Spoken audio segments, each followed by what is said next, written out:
ನಮಸ್ಕಾರ. ಸೋಲ್ ಬ್ಲೆಸ್ಸಿಂಗ್ಸ್ ಎಲ್ಲರಿಗೂ. ಅವರು ನಿಮ್ಮನ್ನು ಹುಚ್ಚರಾಗಿ ಪ್ರೀತಿಸ್ಬೇಕಾ? ಕಳ್ಕೊಂಡಿರೋ ಪ್ರೀತಿ ಮತ್ತೆ ನಿಮ್ಮದಾಗಬೇಕಾ? ಆಗಿದ್ರೆ ಈ ರೀಲು ನಿಮಗೋಸ್ಕರ. ಸ್ಕಿಪ್ ಮಾಡ್ದಿರೋ ಕಡೆವರೆಗೂ ನೋಡಿ, ಯಾಕಂದರೆ ಈ ರೀಲ್ನಲ್ಲಿ ಇವತ್ತು ನಾನು ನಿಮಗೊಂದು ಲವ್ ಮ್ಯಾಗ್ನೆಟ್ ಸ್ಪೆಲ್ನ ಹೇಳ್ಕೊಡ್ತಾ ಇದ್ದೀನಿ. ಹಾಗಾದರೆ ತಡ ಯಾಕೆ, ಬೇಗ ಬೇಗ ಕಮೆಂಟ್ನಲ್ಲಿ ಹೋಗಿ ಲವ್ ಅಂತ ಕಮೆಂಟ್ ಮಾಡಿ. ಹಾಗಿದ್ರೆ ಬನ್ನಿ ಏನು ಅಂತ ನೋಡೋಣ. ಒಂದು ಖಾಲಿ ಹಾಳೆ ತಗೊಂಡು ಒಂದು ರೆಡ್ ಪೆನ್ನಲ್ಲಿ ಫಸ್ಟ್ ಒಂದು ಟ್ರಯಾಂಗಲ್ನ ಬರ್ಕೊಳ್ಳಿ. ನೋಡಿ, ಈ ಥರ ಟ್ರಯಾಂಗಲ್ನ ಬರ್ಕೊಂಡು ಸುತ್ತ ನಿಮ್ಮ ಹೆಸರನ್ನ ಫಸ್ಟು ಫಿಲ್ ಮಾಡ್ಕೊಳ್ಳಿ.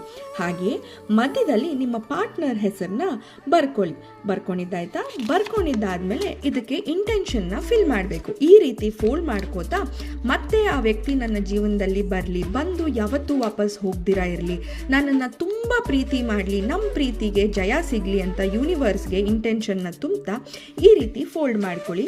ಹಾಗೆ ಈ ಒಂದು ಸಿಂಬಲ್ನ ಅದರ ಮೇಲೆ ಬರೀರಿ. ತುಂಬ ವೆರಿ ಸಿಂಪಲ್. ಇದು ನೀವು ಮರಿಬಾರ್ದು ಅಂತಂದರೆ ಈ ಕೂಡಲೇ ಈ ರೀಲ್ನ ಸೇವ್ ಮಾಡ್ಕೊಳ್ಳಿ. ಹಾಗೆ ನಿಮ್ಮ ಪ್ರೀತಿ ಪಾತ್ರರಿಗೂ ಕೂಡ ಶೇರ್ ಮಾಡಿ ಬಿಟ್ಟಿರಿ. ನಂತರ ಈ ಒಂದು ಚೀಟಿನ ಏನು ಮಾಡಬೇಕು ಅಂದರೆ ಒಂದು ದೀಪದ ಬೆಳಕಿನ ಸಹಾಯದಿಂದ ಸುಟ್ಟುಬಿಡಿ. ಇದು ಕಂಪ್ಲೀಟಾಗಿ ಬರ್ನ್ ಆಗಲಿ. ಬರ್ನ್ ಆದ ನಂತರ ನಿಮ್ಮ ಮನೆಯಲ್ಲಿರ್ತಕ್ಕಂಥ ಯಾವುದಾನ ಪಾಟ್ ಅಥವಾ ನಿಮ್ಮ ಮನೆ ಬಾಗಿಲಲ್ಲಿರುವಂಥ ಯಾವುದಾನ ಗಿಡದ ಬುಡದಲ್ಲಿ ತುಳಿದೇ ಇರೋ ಜಾಗದಲ್ಲಿ ಹಾಕ್ಬಿಡಿ. ನೆಕ್ಸ್ಟ್ 48 ಅವರ್ಸಲ್ಲಿ ನಿಮಗೆ ಖಂಡಿತವಾಗ್ಲೂ ಇದರಿಂದ ಒಂದು ಪಾಸಿಟಿವ್ ರಿಸಲ್ಟ್ ಅಂತೂ ಬಂದೇ ಬರುತ್ತೆ. ಅವ್ರ ಕಡೆಯಿಂದ ಒಂದು ಮೆಸೇಜು, ಕಾಲು ಅಥವಾ ಯಾವುದೋ ಒಂದು ರೀತಿಯಲ್ಲಿ ನಿಮಗೆ ಒಂದೇ ಒಂದು ಸುಳಿವಂತೂ ಯೂನಿವರ್ಸ್ ಕೊಟ್ಟೇ ಕೊಡುತ್ತೆ. ಹಾಗಿದ್ರೆ ಒಳ್ಳೆಯದಾಗಲಿ. Thank you.